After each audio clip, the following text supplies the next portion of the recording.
Welcome to The Secret Place with Steffa Bennett. Devotions for hungry hearts and searching souls.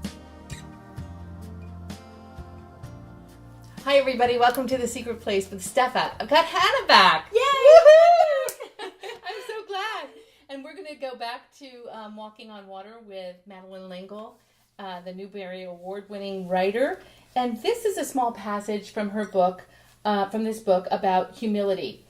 So here we go. Okay. Let's do it. The word humility is humus, earth. To be human, too, comes from the same word. And the parables of Jesus, which show the kind of humility he is seeking in us, are often earthy, such as the parable of the workers in the vineyard, the parable of the seed and the sower, and the parable of the prodigal son. We all have within us that same lack of humility as the workers who worked in the heat of the day and resented those who got equal pay for shorter hours of work. Don't say you don't. I know you do. Me too. We all understand the lack of humility in the elder son who was offended by his father's humble forgiveness. King Lear's humbleness at the end of the play is all the more moving because it has been born of the pain caused by his arrogance. And another lovely paradox. We can be humble only when we know that we are God's children, of infinite value, eternally loved. The disciples, like the rest of us, did not deserve God's love, nor their masters. How must Jesus have felt when he was forced to realize that his disciples, whom he had called to be with him all the way, would not stand with him at the end? Without exception, they fled the garden, even James, John, and Peter, who had been with him the most. And of the men, only John was at the foot of the cross. The women were there, perhaps because throughout the ages women have been allowed to remain more in touch with the intuitive self than have men, who traditionally have been trained to limit themselves to the rational self. Mm-hmm. Men are to be strong, able, and ready to fight, never to cry, to solve all the problems with their rational intellect, while women, involved as they are in the nurture and upbringing of children far more than the men, have thereby been helped to retain the child and the dreamer in themselves. And yet, despite the fear and unfaithfulness of his followers, Jesus never faltered, for it was not dependent on the merit and virtue and the qualifications of those he loved. Isn't that powerful? Yeah. We were reading this before, and it's a little bit different. It's like, you just start to see how God's love just supersedes everything. Yeah. God's love is the power of the universe. Yeah. Just supersedes everything, even the most vile sin. Even the faithlessness of Jesus' friends, his followers, who at the end left him. But I've been thinking about God's love and why we're so reticent to receive it. Like, even as believers, even as we know Jesus, do you ever feel sometimes that does he really love me? Or, the sense of his love isn't quite there, and we're reticent to really receive the fullness of his love. Yeah. And do you ever see that in yourself or in others? It's like, why?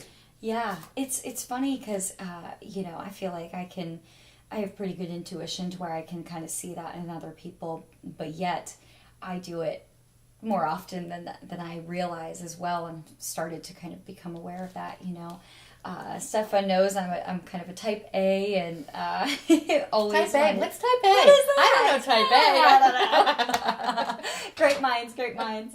But how easy it can be to feel that we need to always be doing something and always be working and earning something. And I think there have definitely been times, this year where I felt like, well, I really screwed up. I mean, God's probably kind of ashamed at me right now, and of course, I think, is he happy when we do something silly that could hurt ourselves or hurt others? Of course not, but it's never judgmental. It's always, come here, child, I'm here for you, and I forgive you, and you are loved, and you don't need to do anything to earn this love.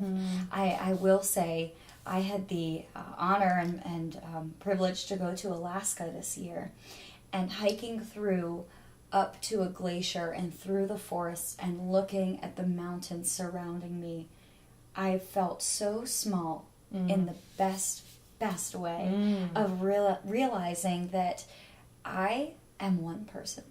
I am not everything. Not that I always think that, but it can be easy to get in your own head and think that what you're doing and who you are is, that's what you're focusing on. But realizing that God created this entire big world that we want to explore and learn more about. Right.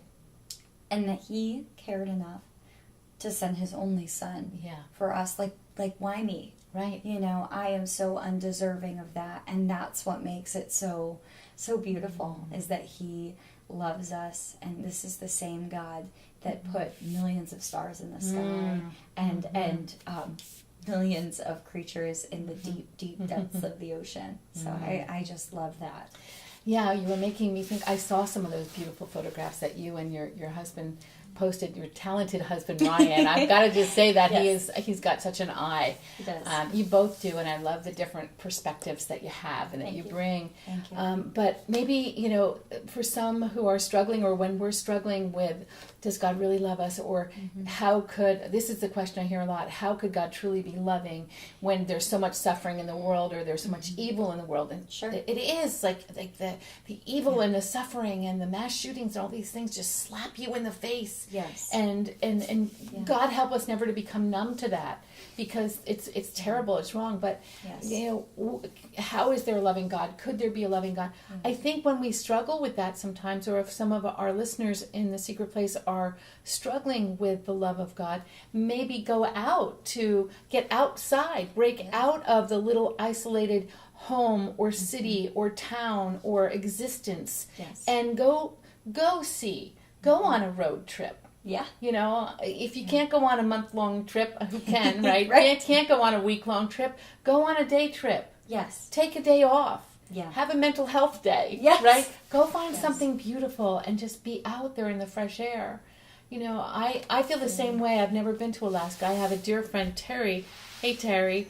Who always told me how beautiful Alaska was. She and her husband went on a cruise there, and I want to get there. I hope to get there. But I love the ocean. I know you love oceanography. And all that. I love not so much being with the sea creatures and the jellyfish and the octopi, right? Sure.